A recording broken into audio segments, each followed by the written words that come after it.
very important subject, and we understand, and it's not being passed over. No, I understand. Okay. Thank you, Manager. Thanks.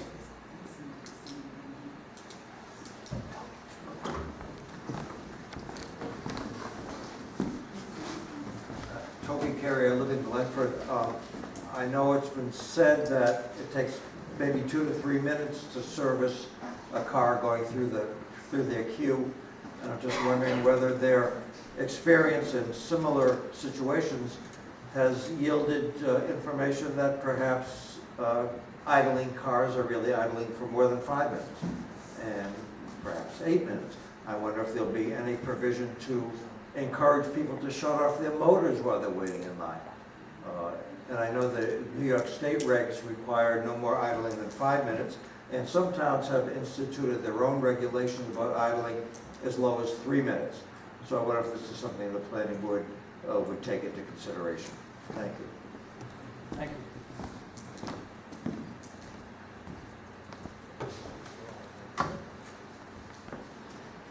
Yes. My name is Joe Doan. I'm a licensed professional engineer. I live in Bearsville. I own the property that the West Hurley Post Office is on, and I've been in this area since 1961.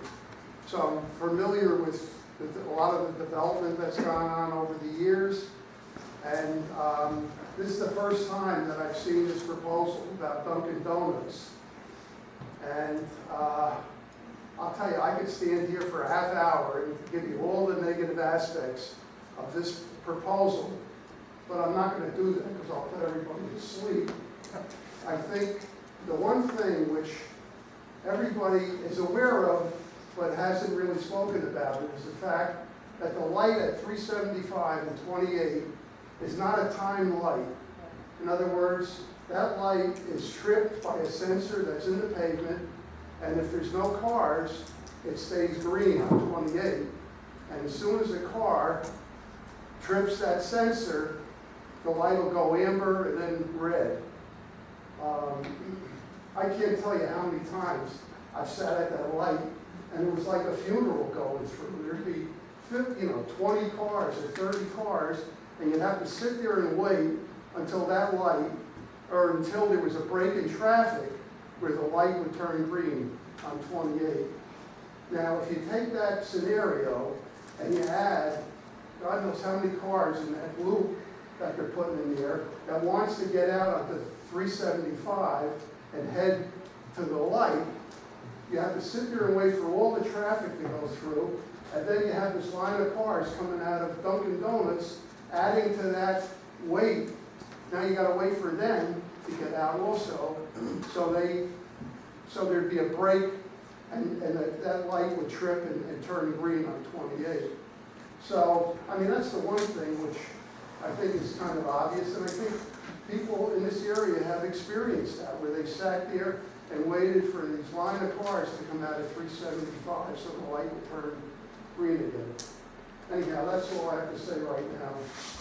Thank you. Thank you.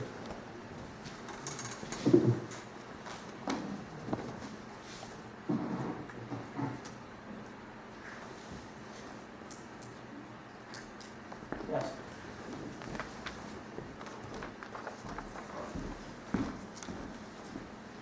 My name is William McKnight.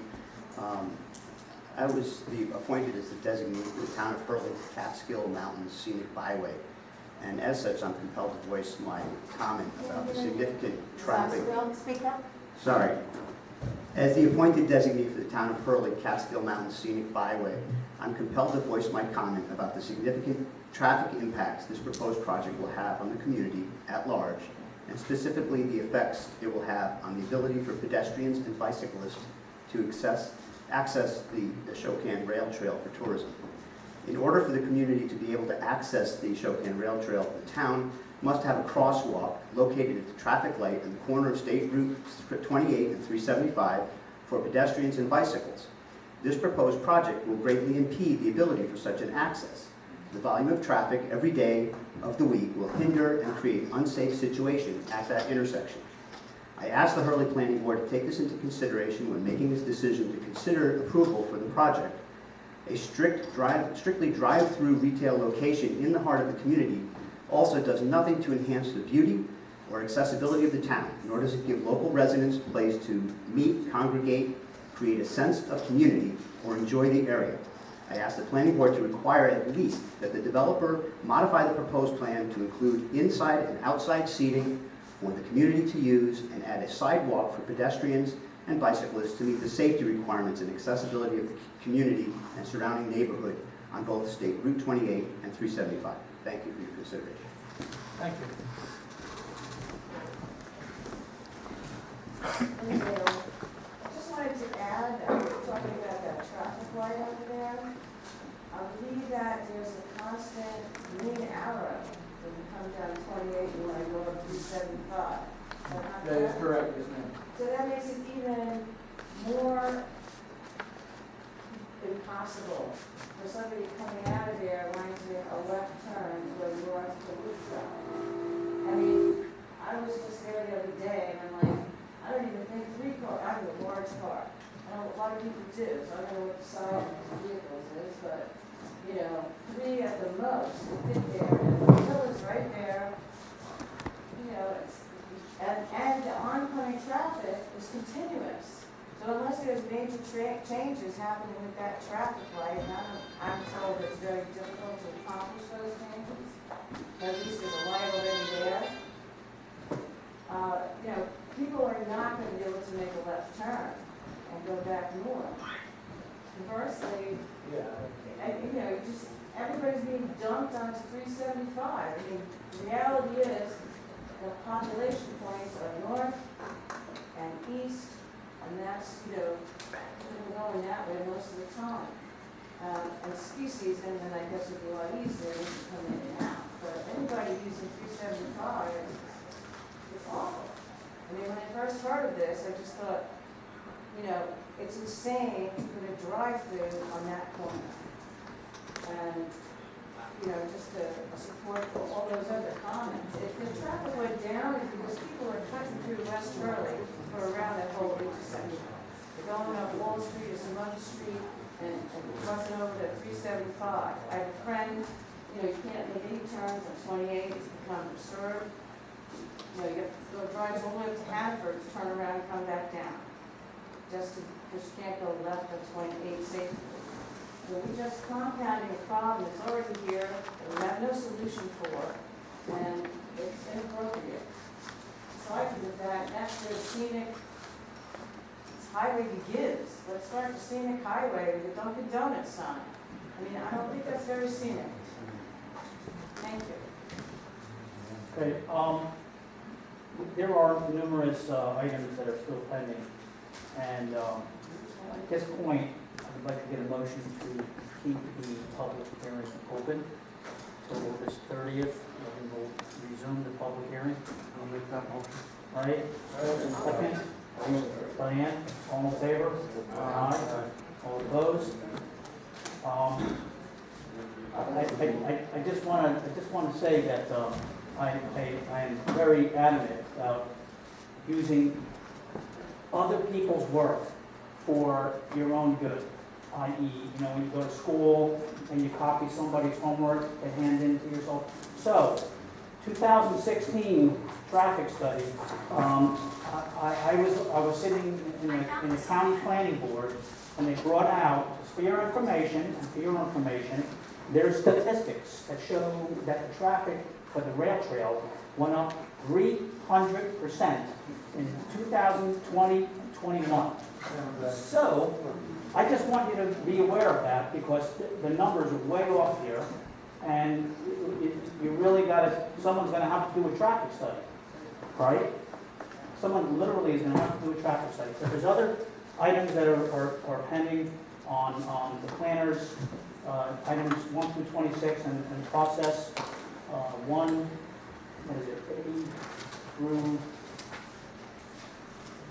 A through D. So, I would like to clarify. I'm sorry. the way we've done this is a common practice. What the county planning, so I'm gonna call Dennis tomorrow, what report was you referring to or going through? The New York State Trail Commission, I guess it is, they had provided Dennis Doyle with a presentation. And all the county planning board members were sitting in on it. So they had traffic counts, physical counts, For the rail trail, yeah, going into the road. correct. And they, Around the areas. For each trailhead, you know what? Discuss it with Dennis Doyle, because he can speak more accurately on it. But at least this way, you can have a copy of that PowerPoint, and you can at least, speak a little bit more accurately about the current conditions. Respectfully, sir, when the study was done in March of 2020, we weren't aware of what traffic was doing given the pandemic. Hence why we looked at that historical data and confirmed what we knew at the time was that traffic was lower or declining. like, since then. So now I know what people are feeling out there, and I'm just trying to get to the science, because we've gone to the DOT, the DOT has accepted this. So you're asking us to go beyond what the DOT has accepted. And I gotta go to them, because they're the governing agency of this, and I have to tell them that you disagree with these reports, and that we need to talk to Dennis Doyle about a rail trail. And it's not just me, it's all the people in the town, because we see it. And if you actually sit there and count cars for a half hour, you'll come up with more than what you have on this piece of paper. So, I don't get it. So, We confirmed those numbers against the historical data from the DOT as well for the weekend analysis. And sir, to speak to your point, those counts on the handout that was given today were conducted last week on July 27th, on Saturday, July 24th, and Sunday, July 25th. So those counts will include the Ashoka Rail Trail for the weekend. who's the counter? The counter is a sub-consultant named Tri-State. Their counts, the raw data counts are included in the back of the pamphlet under attachment. So make sure you include that in the report. Yes, sir, it's included in there. I understand you haven't had a chance to review it. I apologize for the delay in getting Well, it. I think right now you need to go talk to Dennis Doyle at the county and see what his report was to the group over there and go from there. Again, we just need to rely on scientific data. And again, reminding, the DOT is the one that ultimately issues this permit. And I think that everybody can have feelings, and I personally know when it's like sitting there in front of the traffic light. How many seconds when it goes by, it feels like eternity.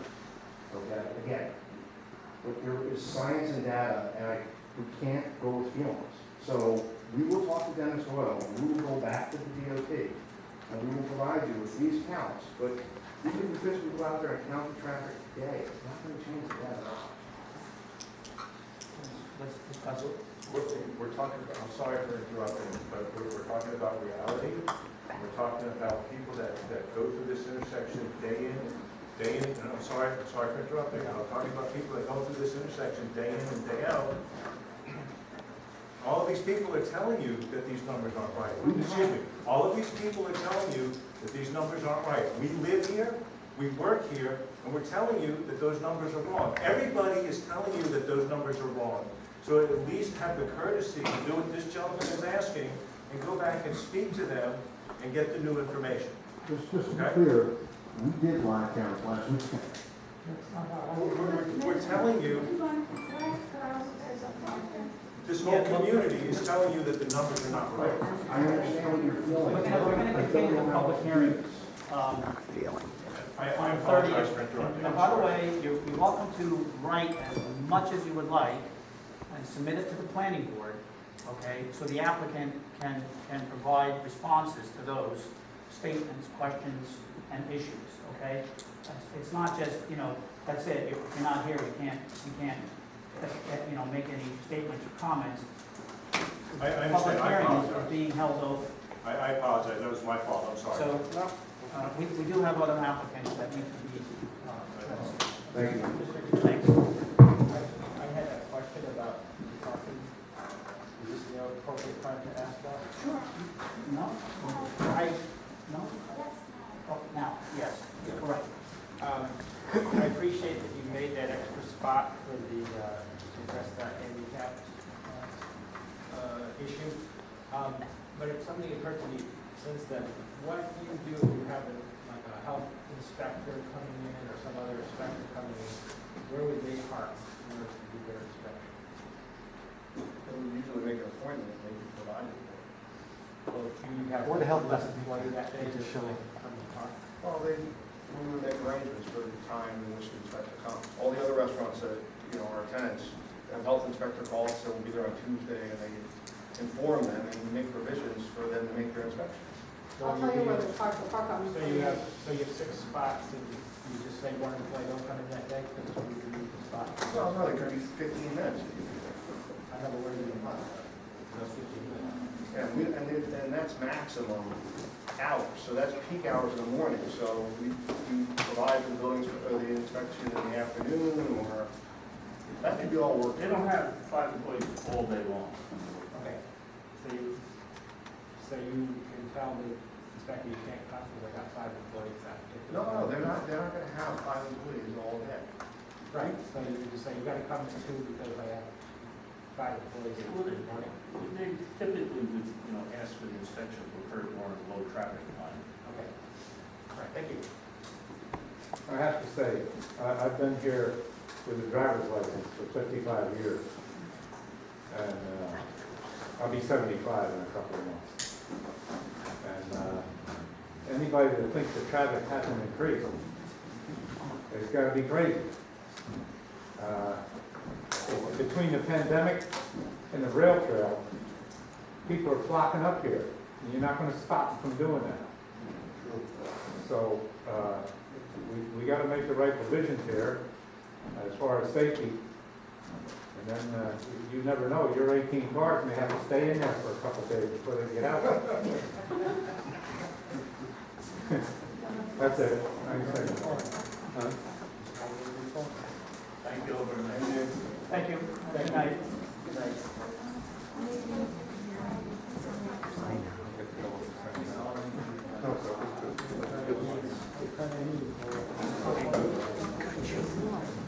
What it is?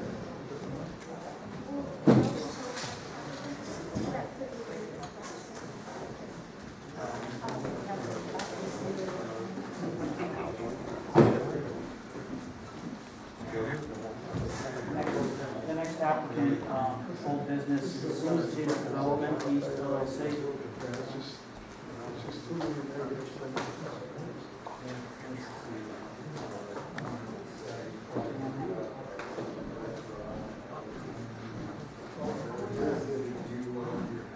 You look familiar.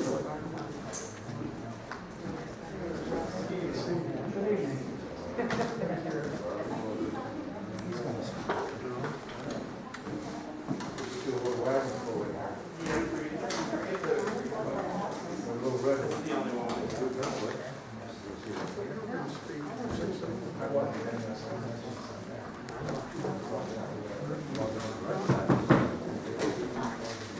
Mike?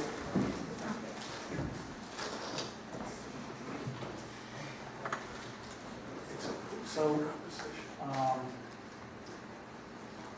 think tonight, the applicant wants to go over Something out of nothing. responses, any questions, any statements?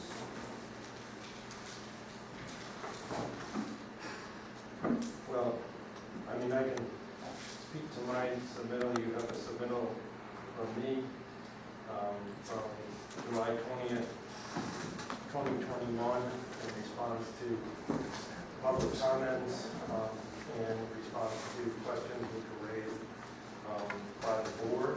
That's been submitted. Have Rich Pretorius, I think, is on by Zoom. I think that my clients are also on by Zoom, and I'm hoping that Nadine is on by Zoom if there's any questions about the site plan itself.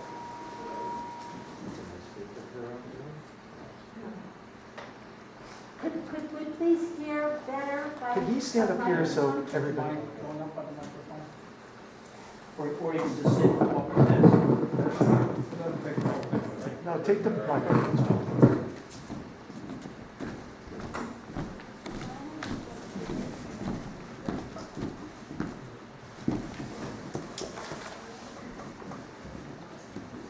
Good evening.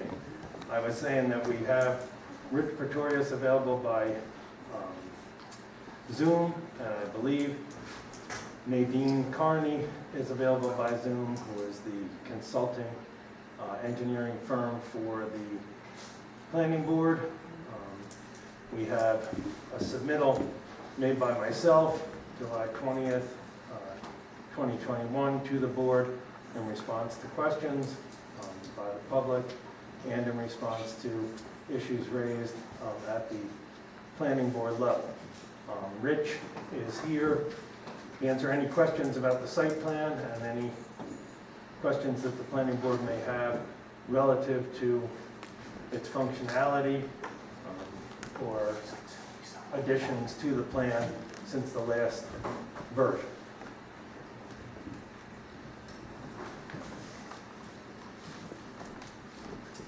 So does anybody from the planning board have questions from Nadine, who's the engineer?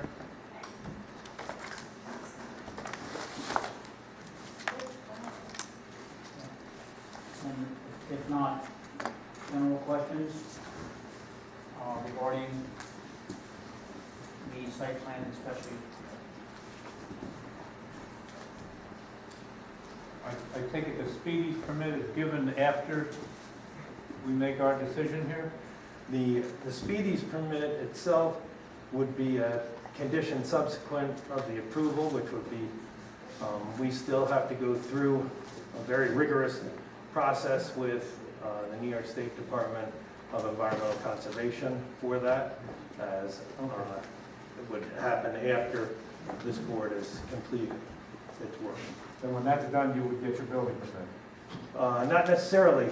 We're going to have some other conditions that we have to comply with too. So we have other permits that are listed in our submittals, which we'll have to comply with. Those permits will presumably be listed as part of, again, post-approval permitting for the project.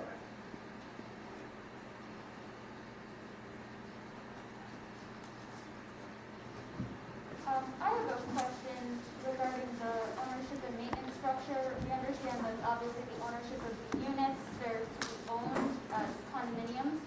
Right. But the remainder of the property, including, the wooded area, hasn't really been set in stone. I don't understand really whether an HOA or any kind of homeowners association or organization is going to be formed, but it would just help the board to understand kind of how the remainder of the property is to be maintained. The home ownership of the condominiums will be individual owners. That was changed in response to questions and comments by the public who didn't want a rental unit project. So that those condominiums will be owned by the respective homeowners. The remaining of the land will be held by the condominium association and or by the declarant. My client has agreed this week, and this was brought up earlier in a letter that I wrote to the board. I believe it was back in the summer of this year, this past year, whereby they agreed not to develop any further any of the lands. They will agree to a no-build restriction on the remaining lands that they own. That was confirmed this week when I spoke with them. I have drafted a draft of that document, which they have not reviewed yet. It just got finished today. So once they review that, I will submit it to the board. The only caveat with that is that we have to find a mechanism whereby the land wouldn't be restricted until my client knew that they were through the entire process. Obviously, they're not going to restrict it. They're not going to restrict it now, and they can't restrict it as a contract vendee. So that document will have to be held in abeyance, if you will, until the appropriate time, and then it would be made of record. But they have agreed to restrict the remaining lands and not develop them. And so, is the intent that that deeded area, the restricted area, would be limited to the basically uncleared forested area? Or is it to be the entirety of the grounds? There's a significant portion of the grounds that are cleared, that have, you know, equipment on them. Is that to be? My understanding left to it would be, landowners? is that it would be all of the rest of the land, would not be developed. Okay, but then maintenance of the surrounding property would be left to the condo owners association? Yes, that's correct. Just ask a clarification. So there will be a homeowners association for the governance of the That's correct. complex, plus make sure the upkeep is done and rules are followed and. That's correct. Just so everyone knows, the homeowners association is governed under what's known as the Martin Act, and that's enforced by the Attorney General's Office, Department of Law. So at some point in the future, and this is not my bailiwick, there'll be another attorney who drafts up a set of the homeowners association offering plan, which is a very, very detailed document which has to go through the scrutiny at the Department of Law level. So that will be prepared, and that will govern the homeowners going forward. And do you know in that document that's very specific to how they govern that? Yeah, the homeowners association will be governed by, that document is not only an offering plan, but a registration with the Department of Law. So it's anytime you have cooperative interests in real property, with limited exceptions for certain private roads and things like that. But when you have cooperative interests in real property, the Department of Law regulates that very strictly. And if you think about it, the genesis of that was that years ago, they had unscrupulous developers that were saying, give us your down payment for the condo, and then they got 50 down payments and left and went to Florida. So that has developed over time, whereby the Department of Law regulates that very succinctly. Can I ask a question? Go ahead. They're individually owned condos? Correct. Okay. And how many can one person own? No limit to that. There's no limit? Yeah. Okay, so he could buy 20, Possibly. and then he could rent them? No, these are going to be homeowner units, homeowner occupied. He can't live in all 20 though. They're not going to be rented. He'll have to sell it, but it won't be rented. My client made that commitment early on in the process. Okay. They would That's important. be owner So occupied. the deed of sale, that would be very well spelled out that you can buy it for resale, but you can't rent it. That's correct, and it's not, If this thing were to pass, being a condo, they each have an investment in it, and they want to protect their investment. correct. And keep it up and keep it neat and clean and all the good things. That's important for the community. Yes, and they will not be Airbnb'd or anything like that. This will be only a condominium project. That's ownership only. Mike, Yep. is there going to be, on the homeowners association, when you put that together, is it going to be mentioned that there will be no less than 50% owner occupied? When you say 50%. In other words, you're saying you can't be rented out, Right. but there are owners that have family members, children that are going to live there. They're adults, they're going to live there. Mm-hmm. Okay, they're not the homeowner. But the question is, for the homeowners association, are they going to restrict the amount of homeowners to be no less than 50%, 60%, or is there any? Of the family you're talking about? Of the ownership? Of the owner's family? Yes. I don't know. I hadn't considered that, but that's a question I can ask my clients and see what they say. Didn't anticipate that. Write it down. And then, has the applicant discussed electric vehicle charging stations in accordance with like, you know, the green energy to help? I know the county is looking to get. I think I should defer to Rich on that question. I don't know if Rich can hear us or can chime in. No. Hold on. Rich, are you here? Hold on. According to the edict by Governor Cuomo, on Zoom, nobody can speak unless it's a department chairperson in the town. So Rich Pretorius has no, legal right to speak. If he wants to speak, he's got to be here. That was an edict that was sent down by Governor Cuomo when he revoked the Zoom content, basically. Well, that's the question, that's why we're here.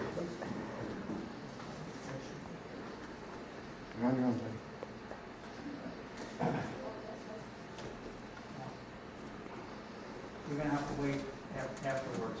We're in the middle of having a discussion. I don't know if that's accurate right now. It is accurate. It has We had our changed. town board meeting. It's fluctuated so much, it's No, unbelievable. but it is accurate because we've had town board meetings where the only people that can speak on Zoom are department heads. Okay, well, if that's the People can't case, make comments at all. if that's the case, we won't answer that question, because I don't know the answer to it. Maybe Nadine can answer it, but if Nadine can't talk, then we're out of luck. I think she's on Zoom. Yeah. And then the other thing, I guess, you know, you can ask Rich, I guess, before the applicant, pertaining to speed bumps on the entrance and exit of the premises. And a speed limit of 10 miles an hour, 5 miles an hour in the complex. Also, is What there, speed, I'm sorry, what speed limit does the board like to see? Well, a complex that size, 5 miles an hour. But I think speed bumps, as Mitch said. Some people 5, 10 miles an hour. I'm not sure with the town code, and I don't know whether or not what it is, but as far as disabled or unregistered vehicles being permitted on the premises, so in other words, people that, you know, they're a homeowner, they have 2 vehicles, one of them dies, and they just leave it there, and they don't do anything with it. So is there going to be restrictions to, you know, I don't know if there's town code to that, for that? There's state code for that. Okay, so they have to follow, Town code. and then a location for, you know, any commercial, like people are, if they're a homeowner, they may have a pickup truck or one of those large dump trucks for their business. And, you know, is there gonna be a specific parking location in that area for those commercial vehicles? Because, you know, you just can't have,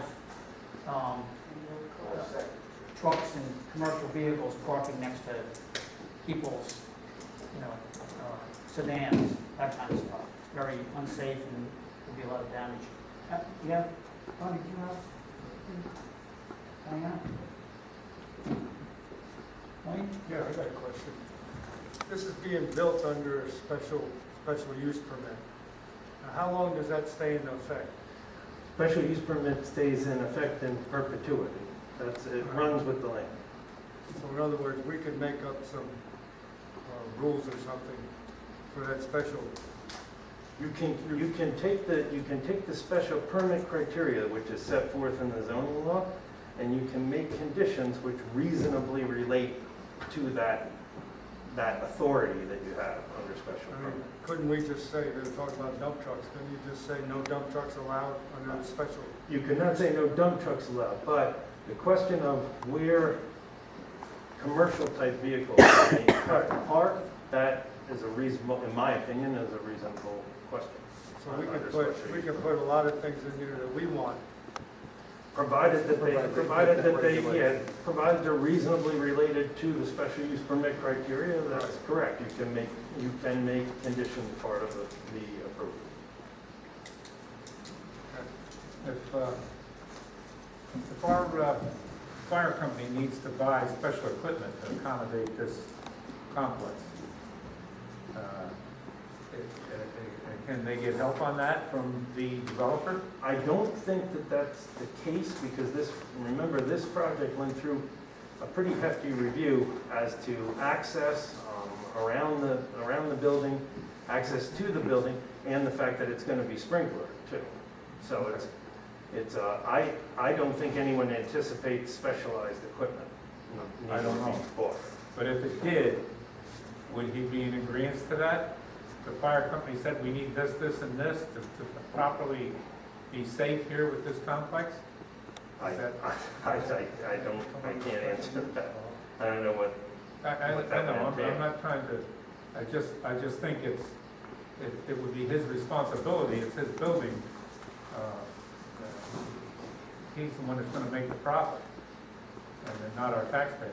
Would that be something you could use under the special use?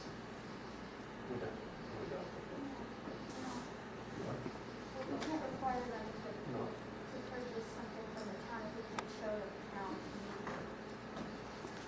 needs it. We have to get something from the town fire department that would say. That's what I just said, yeah. Yeah, that's the only way. That's right, that's right. So if the fire department said they needed something to properly maintain